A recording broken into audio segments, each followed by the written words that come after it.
মানে চোর তো তৃণমূলের এত খেয়ে পেয়ে বড় হয়ে হৃষ্টপুষ্ট বলিষ্ঠ হয়ে এতদিন তৃণমূলে ছিলেন কেন? তৃণমূলের জন্যই তো তিনি প্রথম দিন থেকে এমএলএ হয়েছেন, কাউন্সিলর হয়েছেন।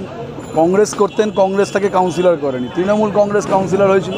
তৃণমূল কংগ্রেসের কাউন্সিলর দুবার হারার পরে মমতা বন্দ্যোপাধ্যায় দয়ায় এমএলএ হয়েছিলেন, তারপরে তাকে প্রতিষ্ঠিত করেছিলেন মমতা বন্দ্যোপাধ্যায়।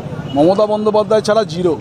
কংগ্রেস, শিশিরবাবুরা কংগ্রেস করতেন, কংগ্রেস কখনো একটা তাদেরকে টিকিট দেয়নি। শিশিরবাবু প্রথম কবে জিতেছিলেন?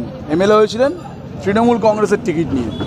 শিশিরবাবু এমএলএ হয়েছিলেন 2001 সালে, তিনি তৃণমূল কংগ্রেসের টিকিট নিয়ে। 1999 সালে যখন 98 সালে 42 দিনের তৃণমূলে জামানত চলে গেছিলো শিশির অধিকারী।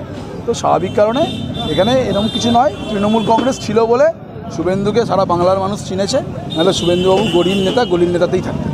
আগামী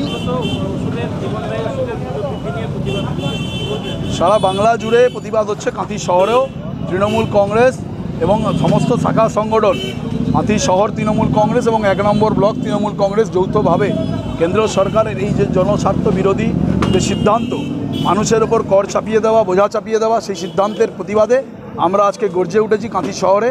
এবং আগামী দিনে এই ওষুধের দাম যে বৃদ্ধি হচ্ছে তা প্রত্যাহার না হলে বৃহত্তর আন্দোলন হবে এবং আমরা প্রয়োজনে দিল্লি অবধি আমাদের এই আন্দোলন ছড়িয়ে দেওয়া হবে, আমাদের নেতা অভিষেক বন্দ্যোপাধ্যায় বলেছেন। বলছি আগামী 30 এপ্রিল যেদিন দীঘায় জগন্নাথ মন্দির উদ্বোধন করেন মুখ্যমন্ত্রী, সেই দিনই কাঁথি রেল স্টেশন সংলগ্ন মাঠে কিন্তু যোগ্য হবে দাবি করলেন শুভেন্দু অধিকারী। যোগ্য করতেই পারেন, কেন সেদিনকে তার হয়তো সর্বনাশের দিন শুরু হবে।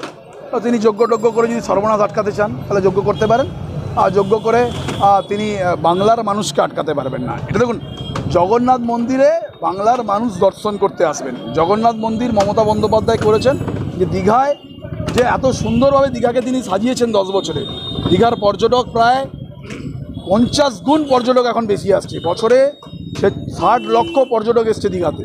তো সেই পর্যটকরাই দীঘায় জগন্নাথ মন্দির দর্শন করবেন। তাতে শুভেন্দু কী বললো তাতে আমার যায় আসে না, তিনি যতই ঘি পুড়বেন তার সর্বনাশ এগিয়ে আসে। 1 লক্ষ হিন্দুরা ওই দিন কিন্তু শুভেন্দুবাবুর যোগ্যতা সামিল হবে। ও 1 লক্ষতে কত শূন্য আছে শুভেন্দু অধিকারী জানে না, ও তো পড়াশুনো নেই, তিনি তো মাধ্যমিক পাস, সেজন্য উনি জানেন না যে 1 লক্ষ শূন্য কতজন আছে। রামনবমীর দিন 1 কোটি জমায়েত হবে এমনই হুঁশিয়ারি দিয়েছে। এরকম সংখ্যা বহুবার শুভেন্দু অধিকারী দিয়েছে, তারিখ পে তারিখ, সংখ্যা পে সংখ্যা, শুভেন্দু অধিকারীর কোনোটাই মেলেনি। তো স্বাভাবিক কারণে তিনি ওই নবান্ন অভিযানে বলেছিলেন যে 10 লক্ষ লোক নিয়ে নবান্ন অভিযান হবে। তো দেখা যায়নি, নিজের টেক পাওয়া যায়নি, সাধারণ মানুষকে লেলিয়ে দিয়েছিলেন, পুলিশের মার খেয়েছেন সাধারণ মানুষ। শুভেন্দু অধিকারী এগুলোতে খুবই চালাক যে তিনি পেছনে থাকেন, সামনে থেকে নেতৃত্ব দেন না। নন্দীগ্রামের লাশ পড়লে শুভেন্দু অধিকারী গাড়ি নিয়ে ছুটতেন। বলছি রাজ্যের বিজেপি নেতা দিলীপ ঘোষ বলছেন যে রামনবমীর মিছিলের দিন যদি কোনো রাম ভক্তদের আটক করে পুলিশ, সেক্ষেত্রে কিন্তু তারা লাফিয়ে পড়বে। পুলিশ আটক করার আগে আমি বলবো যে যারা এই দিলীপ বাবুর মতো অশান্তিকারীরা বাংলায় দাঁড়িয়ে রামনবমীর আগে থেকেই উস্কানি দিচ্ছেন, রামনবমীকে কেন্দ্র করে আগে থেকেই তারা জ্যোতিষী হয়ে গেছেন, গণ্ডগোল হবে, হিংসা হবে, তারা শান্তির বার্তা দিন। বলুন যে সমস্ত মানুষ যাতে রামনবমীতে মিলিত হয়, কোনো যেন হিংসা না হয়।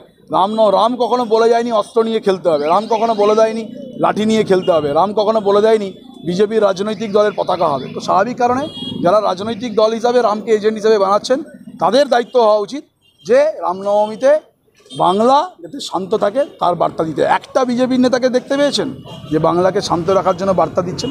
শুভেন্দু অধিকারী থেকে দিলীপ ঘোষ, দিলীপ থেকে সুকা